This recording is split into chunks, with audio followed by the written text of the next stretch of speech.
sintonía de nuestra Escuela de Salud, que como es jueves, en torno a esta hora ya está por aquí Beatriz Hernández. Bea, ¿qué tal? ¿Cómo estás? Buenos días. Hola, buenos días, Paco. Bienvenida. Pues deseando empezar el programa esta mañana. Sí, claro que sí. Hoy vamos a hablar de la afasia. Hace unas semanas conocimos que el famoso actor Bruce Willis dejaba de actuar porque sufre un trastorno del lenguaje que se conoce así como afasia.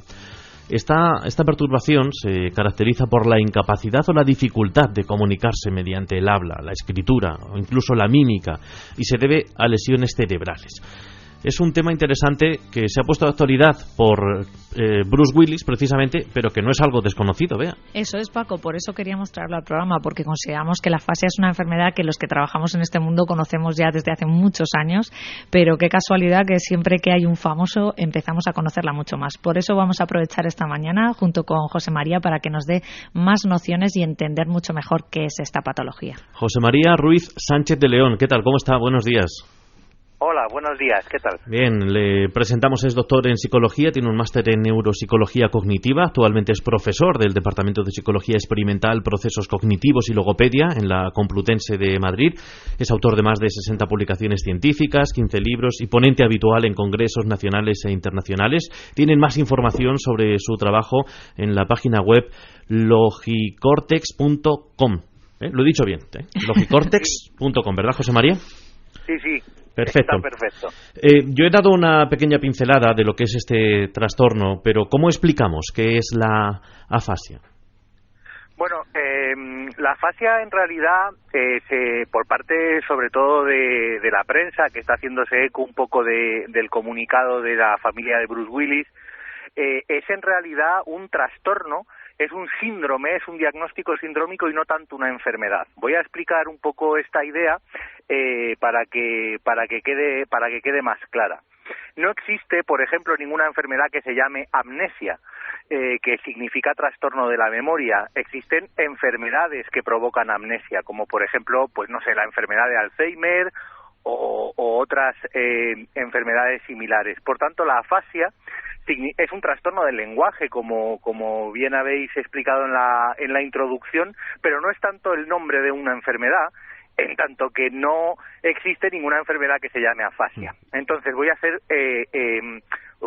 a explicar un poco esto en detalle. Existen algunas enfermedades que provocan afasia, por ejemplo, enfermedades que llamamos que se clasifican como secundarias, por ejemplo, enfermedades vasculares, un ictus, por ejemplo, traumatismos craneoencefálicos, la aparición de tumores, por ejemplo, en el hemisferio izquierdo del cerebro, ¿no? Es decir, existen muchas enfermedades que provocan afasia. Claro, porque, doctor, por ejemplo, y volvemos al caso de Bruce Willis, es cierto que este trastorno, como bien está explicando usted, puede venir producido por un daño cerebral sobrevenido, por un ictus, claro, incluso por el deterioro cognitivo también, o por malos hábitos, porque en el caso de este personaje famoso no se ha hablado de que haya sido una causa como un daño cráneoencefálico o un ictus, ¿verdad? Eso es.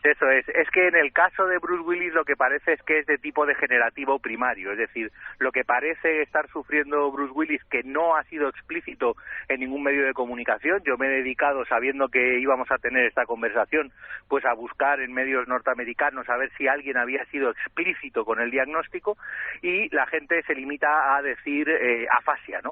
Pero en realidad afasia, como digo, no es el nombre de la enfermedad. Probablemente lo que tiene Bruce Willis por la edad, 67 años, es un cuadro degenerativo primario que antiguamente llamábamos afasia primaria progresiva, que es ya, eso sí, el nombre de una enfermedad, o ahora la llamamos degeneración frontotemporal no fluente, que es exactamente lo mismo que afasia primaria progresiva. Es un cuadro de tipo progresivo y crónico, como puede ser, por ejemplo, la enfermedad de Alzheimer, que probablemente todo el mundo la conoce mucho más. Doctor, ¿y cómo se diagnostica exactamente este trastorno, la afasia? Bueno, el diagnóstico se hace mediante evaluación cognitiva, bien por parte del neuropsicólogo o neuropsicóloga, bien por parte de logopedia.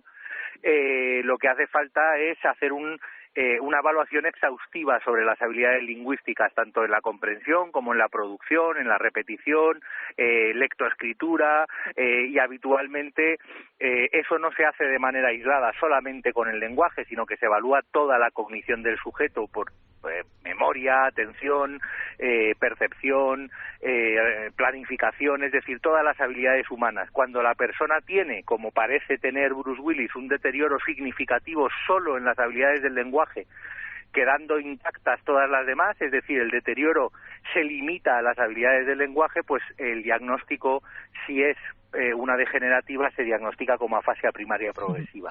¿Y cómo debemos tratarlo después de este diagnóstico? Bueno, el tratamiento es igualmente multidisciplinar.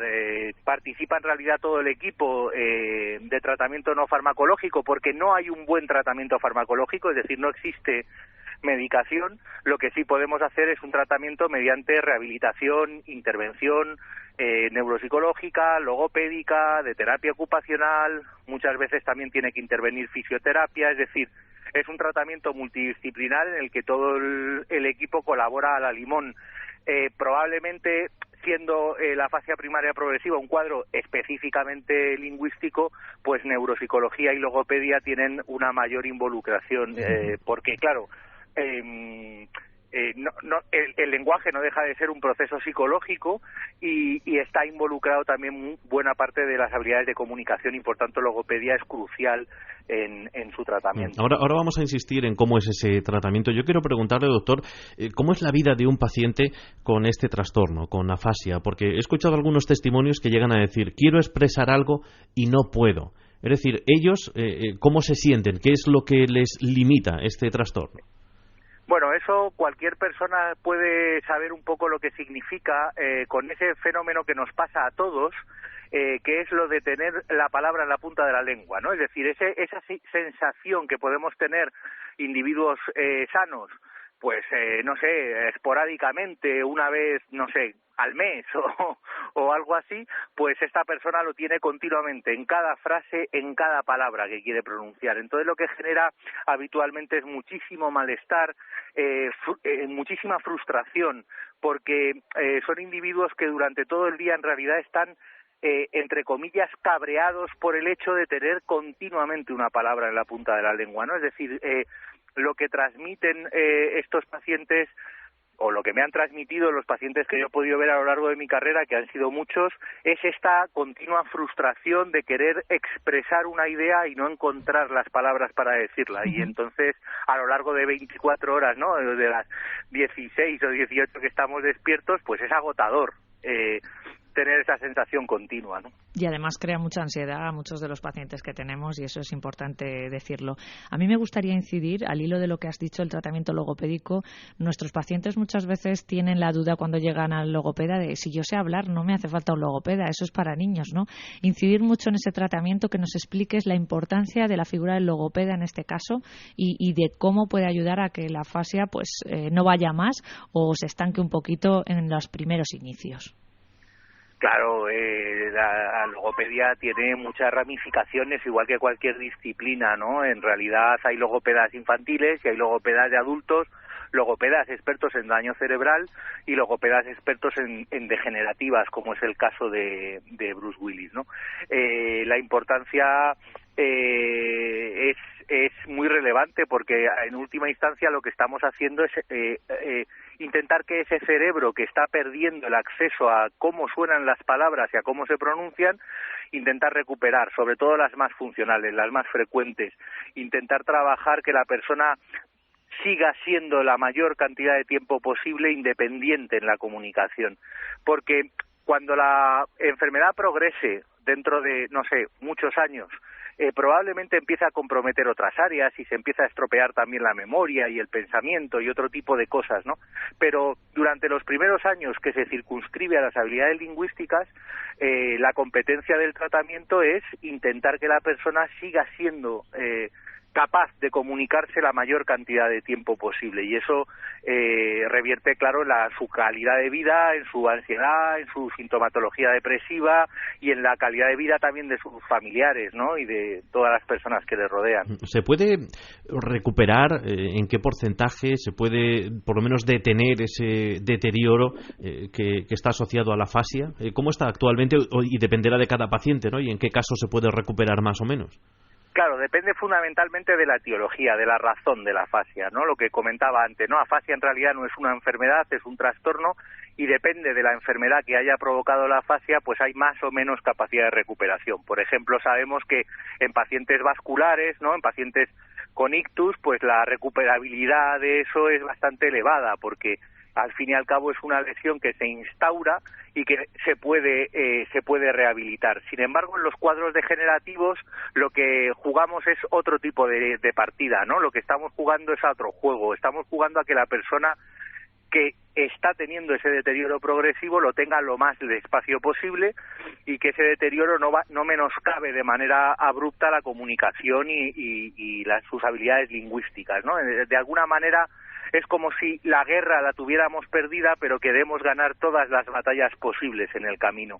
Mientras que hay otros cuadros, como comento, en los que la recuperación es muy probable. También depende de la gravedad, por supuesto, de la lesión y de otras variables del propio paciente, ¿no? Pues la edad, sus hábitos de vida, reserva cognitiva y otros aspectos, ¿no? Que son importantes. Pues yo creo que solo nos queda dejar algunos consejos para prevenir las enfermedades que puedan acabar produciendo este trastorno de la afasia. ¿Qué recomendaciones podemos dejar para nuestros oyentes, doctor? Bueno, siendo muy sintéticos y yendo muy al grano, la recomendación para todas las personas que están iniciando ese proceso de envejecimiento más allá de los 60, 65 años, como el caso que nos ocupa, es mantener un ambiente muy enriquecido a nuestro alrededor, ser muy variados en las actividades que son estimulantes intelectualmente para nosotros. Puede ser tocar un instrumento musical, practicar algún hobby, no sé, cada uno tiene que elegir, ¿no?, su camino, y todo esto acompañado de un buen programa de ejercicio físico y de un buen programa de nutrición. Esas son las tres grandes patas que fundamentan ahora mismo la prevención, ¿no? Cognición estimulante, nutrición y ejercicio físico. Esto es nuclear para mantener ese ambiente enriquecido a nuestro alrededor que nos ayuda a prevenir enfermedades de este tipo. ¿Qué les parece? Siempre aprendemos. Hoy hemos hablado sobre este trastorno de la afasia, sobre las enfermedades que pueden producirlo. Vea, vosotros también tenéis experiencia en la Asociación Parkinson Cuenca en trabajar con estas personas, ¿no? Así es, Paco. Este es nuestro día a día. Nosotros le llamamos a la familia muchas veces que la afasia es como una batidora, ¿no?, donde metes muchas frutas y triturarlas es un poco lo que aparece en nuestra memoria con un símil. Cuando el paciente se levanta, está desorientado, no sabe bien coger esas palabras de su cabeza que están desubicadas totalmente, ¿no? Pues eso genera mucha ansiedad, y estoy totalmente con José María de que los hábitos naturales y normales de ejercicio, estimular nuestro cerebro, son los ideales. Además, lo que no se usa al final desaparece o se olvida. Entonces hay que seguir usándolo y seguir haciendo hincapié en que los hábitos alimenticios y los hábitos de leer, escribir o incluso hacer ejercicios son fundamentales para cualquier tipo de enfermedad. Agradecemos al doctor José María Ruiz Sánchez de León. Es psicólogo, especialista en neuropsicología cognitiva, profesor en la Universidad Complutense y divulgador, que nos haya atendido esta mañana en nuestra Escuela de Salud. José María, muchas gracias. Un placer charlar un ratillo con vosotros. Gracias, buenos días. Un saludo. Bea, nosotros nos encontramos en un próximo programa de la Escuela de Salud, ¿te parece? Así es, como siempre un placer tener a nuestros oyentes y a los profesionales que nos acompañan, que como siempre es un éxito para todos los que los escuchamos. Gracias, Bea, hasta un próximo programa. Igualmente.